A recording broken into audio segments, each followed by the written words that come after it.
नमस्ते, नमस्कार, जय हिंद, भारत माता की जय। मैं सत्यम ठाकुर स्वागत करता हूं आप लोगों को दरोगा अड्डा पे। विज्ञान मंथन का सेशन को लेकर आए थे जो कुछ दिनों से हम अपलोड नहीं कर पाए थे। उसके लिए चलिए बहुत इंपॉर्टेंट क्वेश्चन है, ये घटना चक्र का क्वेश्चन सब है, आपके लिए वरदान साबित होने वाला प्रश्न सब है। चलिए बिना समय गंवाए हुए इस सेशन को शुरू करें, लेकिन इससे पहले एक बात बता दें आपको कि BPS CPT Bihar SI UP SI central वाला एसएससी बिहार वाला एसएससी बिहार सचिवालय एसएससी जीडी कोई भी ऑब्जेक्टिव वाला क्वेश्चन हो जिसमें जीके पूछा जाता है और साइंस पूछा जाता है तो हमारे सेशन से बाहर नहीं होगा। पूरा फ्री है। वीडियो को लाइक सब्सक्राइब शेयर और कमेंट जरूर कीजिएगा। धन्यवाद। चलिए बिना समय गंवाए हुए चलते हैं पहला प्रश्न की ओर। कहता है कि साधारण यंत्र जो साधारण मशीन है किसी व्यक्ति की सहायता करता है, तो कैसे करता है? तो वह करता है कम बल का प्रयोग करके उतना ही मात्रा में काम करेगा। आईएएस 1996 में पूछा गया प्रश्न है। चलिए दूसरा प्रश्न। एक व्यक्ति एक संवेदनशील तराजू पर खड़ा है, यदि वह गहरी सांस अंदर लेता है तो तराजू की रीडिंग क्या होगी? तो वह जो है घट जाएगा। सांस जैसे ही लेंगे ना, हम लोग सोचते हैं कि सांस लेंगे तो ऑक्सीजन कुछ हवा भीतर जाएगा तो वजन बढ़ेगा, लेकिन नहीं, वो घट जाता है। यह भी काफ़ी इंपॉर्टेंट क्वेश्चन है, यूपी पीसीएस मेंस 2013 में पूछा गया है। नेक्स्ट प्रश्न की ओर चलते हैं। कहता है कि वॉशिंग मशीन कार्य करता है। वॉशिंग मशीन किस पर कार्य करेगा? तो अपकेंद्रन पर कार्य करता है। चलिए विशेष रूप जानकारी के लिए नीचे वाला पढ़ सकते हैं। चलिए चौथा प्रश्न है, प्रक्षालन मशीन की कार्य प्रणाली का सिद्धांत है। कहता है प्रक्षालन मशीन किस कार्य प्रणाली का सिद्धांत है? तो वह है अपकेंद्रीकरण का। ठीक है, अपकेंद्री। चलिए पांचवा प्रश्न है, निम्नलिखित में कौन सी राशि सदिश नहीं है? तो सदिश नहीं है कौन? आयतन सदिश नहीं, विस्थापन सदिश है, वेग सदिश है, बल सदिश है, लेकिन आयतन सदिश नहीं है। यह एक अदिश राशि है। चलिए आते हैं छठवां प्रश्न, निम्नलिखित में से कौन सी एक सदिश राशि है? तो यह भी जान लीजिए, सदिश राशि संवेग सदिश राशि है, ऊर्जा दाब कार्य सब अदिश है। चलिए अगला प्रश्न है सातवां प्रश्न, निम्नलिखित में से कौन सी सदिश राशि है? तो यह भी जान लीजिए, सदिश राशि विस्थापन सदिश है, समय चाल दूरी अदिश है। आते हैं नेक्स्ट प्रश्न, पदार्थ के संवेग और वेग के अनुपात में कौन सी भौतिक राशि प्राप्त की जाती है? वह है द्रव्यमान।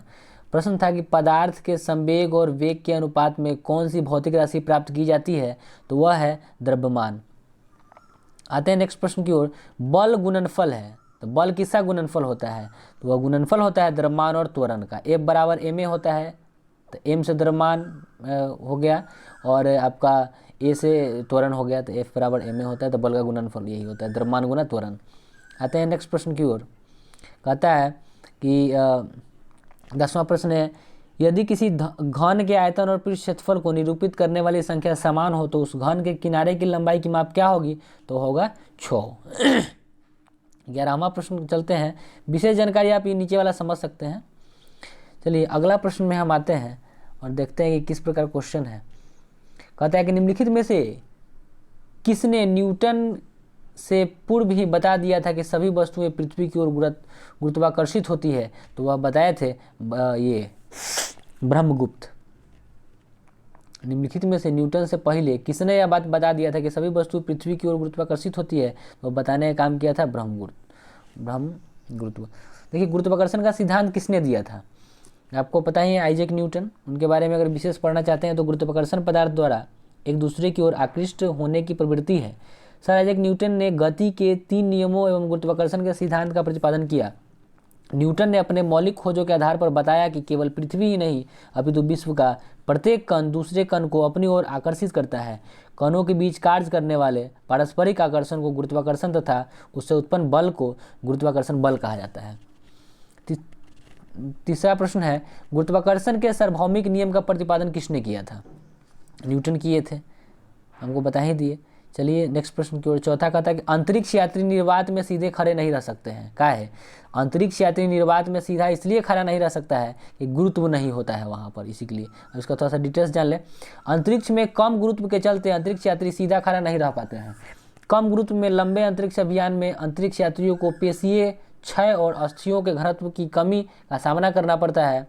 अस्थि घनत्व कम होने के कारण अस्थियाँ कमजोर हो जाती है वहाँ पर। चलिए पांचवा प्रश्न है, अंतरिक्ष यान को चक्कर लगा रहा है, अंतरिक्ष यान जो चक्कर लगा रहा है से एक सेब छोड़ा जाता है तो क्या होता है? तो वह जो है अंतरिक्ष यान के साथ साथ उसी गति में गतिमान हो जाएगा। जिस तरह से अंतरिक्ष यान गति कर रहा है उसी रास्ता में यह सेब जो है, चाहे कोई भी चीज़ छोड़ेंगे तो गति करना प्रारंभ कर देगा। चलिए 6वां प्रश्न है, पीसा की झुकी हुई मीनार गिर नहीं जाती है, गिरवे नहीं करती है, इसलिए नहीं गिरती है कि गुरुत्व केंद्र से जाने वाली ऊर्ध्वाधर जो लाइन है वो उसके तल के अंदर रहती है। इसी के लिए यूपी पीसीएस में पूछा हुआ है प्रीलिम्स में 2009 में। चलिए बहुत इंपॉर्टेंट क्वेश्चन है, फिर इसका थोड़ा सा डिटेल्स पढ़ लें, इंपॉर्टेंट क्वेश्चन है। कहता है कि गुरुत्व केंद्र वह बिंदु है जहाँ वस्तु का संपूर्ण द्रव्यमान केंद्रित होता है। कोई भी वस्तु जब एक स्थिर रहती है, कोई भी वस्तु तब तक स्थिर रहती है जब तक गुरुत्व केंद्र से जाने वाली ऊर्ध्वाधर रेखा उसके तल से होकर गुजरती है।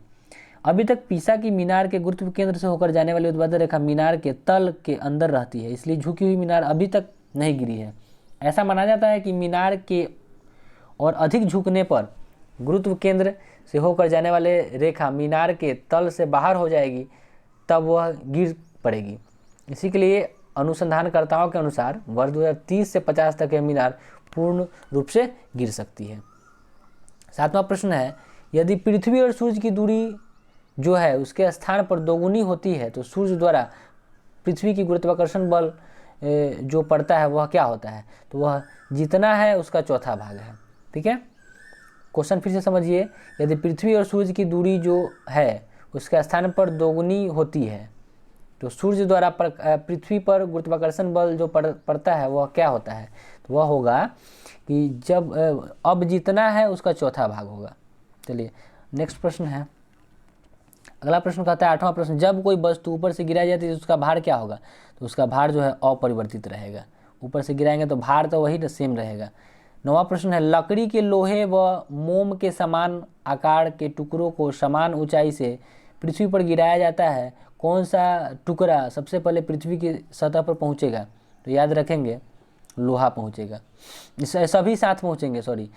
कोई भी चीज़ अगर कहता है कि लकड़ी, कोई भी वस्तु चाहे वो भारी हो चाहे हल्का हो, रुई हो या फिर लोहा हो, कोई भी चीज़ समान आकार के टुकड़ों को समान ऊंचाई से पृथ्वी पर गिराया जाता है। ठीक है, कौन सा टुकड़ा पृथ्वी की सतह पर पहुंचेगा? तो याद सभी एक साथ ही पहुंचेंगे। ठीक है, चलिए अगला प्रश्न है कि 10वां है कि हवा में लोहे और लकड़ी की समान भार को गेंद के समान ऊंचाई से गिराने पर, तो यह भी वही चीज़ है, लकड़ी की गेंद बाद में गिरेगा। कहता है कि हवा में अगर हवा माने जहाँ रहेगा वहाँ पर लोहा और लकड़ी के समान भार की गेंद को समान ऊंचाई से, लोहा वाला भी दो चीज़ है, एक लोहा एक लकड़ी है, दोनों को समान भार है, वजन समान है, और दोनों को ऊपर से छोड़ेंगे अगर जहाँ हवा मौजूद है तो क्या होगा कि लकड़ी की गेंद बाद में गिरेगी। नेक्स्ट प्रश्न की ओर आइए, थोड़ा सा पढ़ ले इसके बारे में डिटेल्स। हवा की अनुपस्थिति में लोहे तथा लकड़ी के समान भार को समान ऊंचाई से गिराने पर वे एक साथ पृथ्वी पर पहुंचेंगे, परंतु हवा की उपस्थिति में लोहे की तथा लकड़ी समान भार की गेंद समान ऊंचाई से गिराने पर लोहे की गेंद पहले पहुंचेगी तथा लकड़ी बाद में पहुंचेगी। अगर जहां हवा है तो वहां पे भारी चीज़ पहले गिरेगा, पहले पहुंचेगा, लेकिन जहां हवा नहीं है, अगर मान लीजिए कि 5 किलो वाला लोहा है, 5 किलो वाला लोहा एक छोटा सा रुई का टुकड़ा को गिराते हैं जहाँ पे हवा है ही नहीं, तो दोनों एक ही जोड़े पहुँचेगा। इस चीज़ को याद रखेंगे। चलिए कहता है कि ये भी वही प्रश्न है कि कहता है कि दो गेंद है ए तथा बी, 10 किलो तथा 1 किलो का है, उन्हें 20 मीटर की ऊंचाई से एक साथ गिराया जाता है, निम्न में कौन सा सही है? देखिए क्या होगा कि इसमें होगा क्या कि भूमि पर दोनों ए और बी एक साथ पहुँचेगी, लेकिन इस क्वेश्चन में यह क्लियर नहीं किया, गेंद नहीं किया गया कि हवा की उपस्थिति में कि अनुपस्थिति में, तो थोड़ा सा ये हो जाता है। लेकिन चलिए इसका डिटेल्स दिया होगा, डिटेल्स भी नहीं दिया है। चलिए दो गेंद ए तथा बी 10 किलो तथा 1 किलो की है, उन्हें 20 मीटर ऊंचाई से एक साथ गिराया जाता है।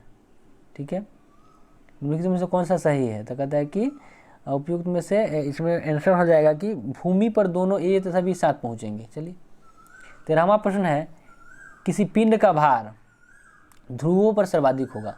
हाँ, इस चीज़ को याद रखेंगे, कोई भी वस्तु है उसका भार सबसे ज़्यादा अगर देखें तो ध्रुव पर होगा। ठीक है, 14वां प्रश्न कहता है कि एक पिंड का अधिकतम भार निम्नलिखित में से किसमें होता है? एक पिंड का अधिकतम भार निम्नलिखित में से किसमें होता है? तो वह होता है हाइड्रोजन में। एक पिंड का अधिकतम भार निम्नलिखित में से किसमें होता है? तो हाइड्रोजन में होता है। चलिए अगला प्रश्न कहता है 15वां, मानव शरीर का भार होता है, मानव शरीर का भार अधिकतम तो ध्रुव पर अधिकतम होगा, सीधी सी बात है। 24वां प्रश्न कहता है कि पृथ्वी अपने कक्ष में लगभग 4400 किलोमीटर प्रति घंटा की गति से घूमती है, माने 1 घंटा में 4400 किलोमीटर। इस तेज गति को हम अनुभव क्यों नहीं करते हैं? देखिए, तो इसलिए नहीं करते हैं कि अपने कक्ष में पृथ्वी गति की अपेक्षा से हमारी गति शून्य है। अपने कक्ष में पृथ्वी की गति की अपेक्षा हमारी गति शून्य है, इसी के लिए नहीं दिखाई देता है। इसी के लिए कभी कभी पंखा भी चलता है तो देखते हैं कि कुछ उसका जो पंखी है वो दिखाई नहीं देता, लगता है कि इस पार से ऊपर मतलब एकदम पूरा चीज़ दिखाई देता है। इस चीज़ को भी याद रखेंगे। चलिए 25वां प्रश्न है, यदि पृथ्वी का गुरुत्वाकर्षण बल अचानक लुप्त हो जाए तो पृथ्वी में कौन सा परिणाम सही होगा? तो देखिए, वस्तु का भार शून्य हो जाएगा, द्रव्यमान वही रहेगा। भार शून्य हो जाएगा लेकिन द्रव्यमान वही रहेगा। आइए 26वां प्रश्न, पृथ्वी के चारों ओर परिक्रमा कर रहा कृत्रिम उपग्रह इसलिए पृथ्वी पर नीचे नहीं गिरता है क्योंकि पृथ्वी का आकर्षण क्या है? पृथ्वी का आकर्षण उसी गति के लिए आवश्यक त्वरण प्रदान करता है। अच्छा, क्लियर है। चलिए 27वां प्रश्न कहता है, एक भू उपग्रह अपने कक्ष में निरंतर गति करता है, यह अभिकेंद्र बल के प्रभाव से होता है जो प्राप्त होता है पृथ्वी द्वारा उपग्रह पर लगने वाला गुरुत्वाकर्षण से। ठीक है, फिर से सुन लीजिए, एक भू उपग्रह अपने कक्ष में निरंतर गति करता है, यह अभिकेंद्र बल के प्रभाव से होता है जो प्राप्त होता है किससे? पृथ्वी द्वारा उपग्रह पर लाने वाले गुरुत्वाकर्षण से। चलिए नेक्स्ट प्रश्न है कि कृत्रिम उपग्रह पृथ्वी से सुस्पष्टता से ट्रैक किया जा सकता है डॉपलर प्रभाव द्वारा। 28वां प्रश्न कहा कि कृत्रिम उपग्रह पृथ्वी से सुस्पष्टता से ट्रैक किया जा सकता है, यह कहा है किस प्रभाव से? तो यह डॉपलर प्रभाव द्वारा यह संभव है। चलिए नेक्स्ट थोड़ा सा पढ़ ले, कृत्रिम उपग्रह पृथ्वी से डॉपलर ट्रैकिंग द्वारा सुस्पष्टता से ट्रैक किया जा सकता है। यह ट्रैकिंग ट्रांसमीटर व रिसीवर की सहायता से की जाती है। डॉपलर प्रभाव की मदद से सुस्पष्टता से यह ट्रैकिंग संभव होता है। चलिए 29वां प्रश्न कहता है, अपने कक्ष में एक उपग्रह पृथ्वी के चक्कर लगाता रहता है, वह ऐसा निम्न में से किसके कारण करता है? वह करता है केंद्रभिमुखी बल के कारण। फिर से सुनिएगा ध्यान से, अपने कक्ष में एक उपग्रह पृथ्वी के चक्कर लगाता रहता है, वह ऐसा काहे करता है? कौन सा बल काम करता है जो इस तरह से वो करता है? तो वह है केंद्राभिमुखी बल के कारण। क्लियर। चलिए अगला प्रश्न है कि प्रकृति के ज्ञात बलों को 4 वर्गों में विभाजित किया जा सकता है, जैसे कि गुरुत्व, विद्युत चुंबकत्व, दुर्बल नाभिकीय बल और प्रबल नाभिकीय बल। इसके संदर्भ में क्या सही नहीं है और क्या सही है? याद रखेंगे, पहला ऑप्शन है कि गुरुत्व चारों में से सबसे प्रबल है। दूसरा प्रश्न है विद्युत चुंबकत्व सिर्फ विद्युत आवेश वाले कणों पर किया जा सकता है। तीसरा ऑप्शन है कि दुर्बल नाभिकीय बल विघटनाभिकता का कारण है। और चौथा है डी है कि प्रबल नाभिकीय बल परमाणु के केंद्र में प्रोटॉन और न्यूट्रॉन को धारिता करता है। तो इसका जो है सब कुछ ठीक है, लेकिन गुरुत्व चारों ओर से प्रबल है, ये गलत है। ठीक है, चलिए क्वेश्चन फिर से समझेंगे। प्रकृति के ज्ञात बलों में से सबको 4 भागों में बांटा गया है। 4 गो बल है ना, गुरुत्व बल हो गया, विद्युत चुंबकत्व हो गया, दुर्बल नाभिकीय बल और प्रबल नाभिकीय। तो क्या इसमें सही नहीं है? तो देख लीजिए, गुरुत्व चारों में सबसे प्रबल है, यह गलती है। बी सही है। सही क्या है वो जान लीजिए, विद्युत चुंबकत्व सिर्फ विद्युत आवेश वाले कणों पर क्रिया करता है। सी कहता है कि दुर्बल नाभिकीय बल विघटनाभिकता का कारण है। डी कहता है कि प्रबल नाभिकीय बल परमाणु के केंद्रक में प्रोटॉन और न्यूट्रॉन को धारित किए रहता है। चलिए अगला प्रश्न 31 नंबर है, किसी लिफ्ट में बैठे हुए व्यक्ति को अपना भार ज़्यादा महसूस होता है कि ज़्यादा भारी हो गए हैं लिफ्ट में चढ़ते समय। कौन वाला लिफ्ट? जिसमें गेट बंद हो जाता है, अपने आप ऊपर चल जाता है, वो वाला। वो लिफ्ट में जब जाइएगा तो जब ऊपर की तरफ बढ़ते हैं, जब लिफ्ट ऊपर की तरफ गति कर रही होती है उस समय लगता है कि बहुत भारी है, और जब नीचे की तरफ आएगी तो लगता है कि बहुत हल्का वजन हो गया है। ज़्यादा जोर से अगर लिफ्ट नीचे आएगी तो हम नीचे से उठ के ऊपर जाके सट जाएंगे। चलिए अब आते हैं हम 32वां प्रश्न, लोलक की कालावधि। लोलक की कालावधि क्या है? तो लंबाई के ऊपर निर्भर करती है। लोलक की जो काला अवधि है घूमने का, इधर उधर टाइम पीरियड है, वह उसके लंबाई के ऊपर निर्भर करता है। 47वां बीपीएससी प्री 2005 में पूछा गया प्रश्न है। देखिए सारा प्रश्न बहुत इफेक्टिव प्रश्न है। 33वां प्रश्न देखिए, कहता है कि लोलक घड़ियाँ गर्मी में सुस्त हो जाती है, क्या है? तो लोलक घड़ियाँ इसलिए सुस्त हो जाती है कि लोलक की लंबाई बढ़ जाती है, गर्मी के दिन में लमड़ जाता है तो लोलक की लंबाई बढ़ जाती है, तो सुस्त जो हो जाती है, इसको याद रखेंगे। चलिए आते हैं हम 34वां प्रश्न। कहता है कि एक लड़की झुलुआ पर बैठी स्थिति में झूला झूल रही है, उस लड़की के खड़े हो जाने पर प्रज्वलन क्या है? तो घट जाएगा, कम हो जाएगा। झुलुआ झूल रहे हैं, झूलते झूलते बैठल रहेंगे, ठीक है, खड़ा हो जाएंगे, उसका आवर्तकाल कम हो जाएगा, झूला जो है बहुत धीरा हो जाता है, इस चीज़ को याद रखेंगे। चलिए नेक्स्ट प्रश्न है 35वां, कि कुछ स्टेटमेंट दिया गया है, उस पर विचार करना है हमको। एक समान दोलक का दोलन चल रहा है, ऐसे में जब गोला माध्य स्थान से गुजरता है त्वरण शून्य होता है। हर आवर्तन में गोलक 2 बार किसी एक निर्दिष्ट वेग को प्राप्त करता है। दोलन के दौरान जब गोला चरम स्थिति पर पहुंचता है तो उसके गति और त्वरण दोनों शून्य होते हैं। समान दोलक का दोलन आयाम समय के साथ साथ कम होता रहता है। इसका अगर हम आंसर की बात करें तो 1, 2 और 4 सही है। देख लीजिए, एक समान दोलक जो दोलन कर रहा है उसके संबंध में क्या सही है? तो जब गोला माध्य स्थान से गुजरता है तो त्वरण शून्य होता है, बिल्कुल सही है। ठीक है, उसके बाद कहता है कि हर आवर्तन में गोलक को 2 बार किसी एक निर्दिष्ट वेग को प्राप्त करता है। ठीक है, और आपका एक हो गया, चौथा है कि समान दोलक का दोलन आयाम समय के साथ साथ काम होता जाता है। चलिए नेक्स्ट प्रश्न की ओर चलते हैं। एक बार और जान ले थोड़ा सा इसका, कि सरल आवर्त गति करने वाला पिंड जब अपनी मध्यमान स्थिति से गुजरता है, फिर से सुनिए, सरल आवर्त गति करने वाला पिंड जब अपनी मध्यमान स्थिति से गुजरता है तो क्या होता है? उस पर कोई बल कार्य नहीं करता है, उसका त्वरण शून्य हो जाता है, वेग अधिकतम होता है, गतिज ऊर्जा अधिकतम होती है। स्थितिज ऊर्जा शून्य होती है जब पिंड गति के अंतः बिंदुओं पर पहुंचता है तो उसका त्वरण अधिकतम होता है। चलिए नेक्स्ट कहता है 36वां कि पेंडुलम घड़ी तीव्र गति से चल सकती है। पेंडुलम घड़ी तीव्र गति से चल सकती है, कहिए तो ठंडा के दिन में, शीतकाल में। पृथ्वी का पलायन वेग बहुत इंपॉर्टेंट क्वेश्चन है, 11.2 किलोमीटर प्रति सेकेंड। इस चीज़ को याद रखेंगे। किसी पलायन वेग का मतलब क्या? किसी भी वस्तु को अगर हम धरती पर से अगर आकाश में भेजना चाहते हैं, कहाँ पर, जहाँ कि सूर्य, चंद्रमा, ब्रह्मांड है, तारा है, वहाँ भेजना है, तो ये 11.1 सेकेंड में किसी भी चीज़ को फेंकना है तो 11.2 किलोमीटर प्रति सेकेंड, 1 सेकेंड में 11.2 किलोमीटर वस्तु स्पीड से अगर फेंकेंगे तो वह पृथ्वी पर नहीं लौटेगा, पलायन कर जाएगा, वही पलायन वेग है। चलिए 38वां प्रश्न क्या कहता है? अगर किसी वस्तु को 8 किलोमीटर प्रति घंटा का वेग से अंतरिक्ष में फेंका जाता है तो क्या होगा? 8 किलोमीटर से फेंकेंगे तो क्या होगा? वह वापस पृथ्वी पर आकर गिर जाएगा, क्या कि 11.2 किलोमीटर प्रति घंटा चाहिए पृथ्वी से बाहर फेंकने के लिए। क्लियर?